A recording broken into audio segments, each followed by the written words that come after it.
Mwandiki mũkaru wa gĩthomo Belio Kipsang ekinyitie thukuru-inĩ wa JSS wa Moi Forces Academy kũrugũria irathi 3 cia arutwo a grade ya 9 iria waki wacio ũkinyanĩirio na ũnyitanĩri na ministry ya gĩthomo. We are the CBC firstborns. Yes. Gũkũ nĩ kwahinyĩrĩirie wĩrutĩri wa thirikari harĩ kũgacĩrithia gĩthomo, akiuga nginyagia rĩu thirikari nĩ ĩrĩkĩtie kũrekereria mbeca itanyihĩire birioni 30 cia gĩthomo kũrĩ thukuru cia mũthingi, JSS na cia secondary. Last week we released capitation for our junior schools, 15 billion shillings. Last week we also released capitation for our primary schools at 4.6 billion shillings. We have just released yesterday 14.3 billion shillings for our secondary schools as Tranche 1.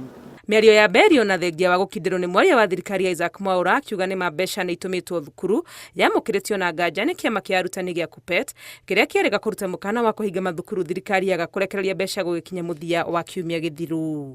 Last week the minister sprinkled some money to primary schools and junior secondary amount to 19 billion, but left out the secondary schools. But finally today he has announced that he has given out money to education sector.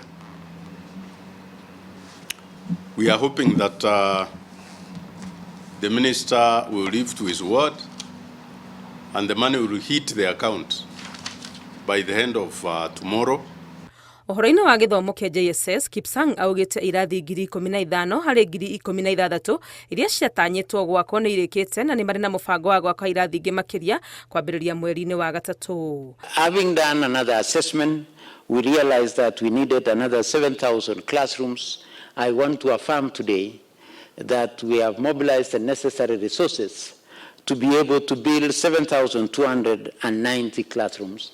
Hamwe na ũguo arauga thirikari nĩ yarĩire mĩbango yothe ya kũharĩria gĩthomo kĩa grade ya 10, arutwo aya marĩ grade ya 9 makĩingĩra thukuru-inĩ cia secondary kũrĩa magakorwo makĩoya mĩerekere ya mathomo matiganĩte kũringana na kĩrĩa mohĩgĩrĩire.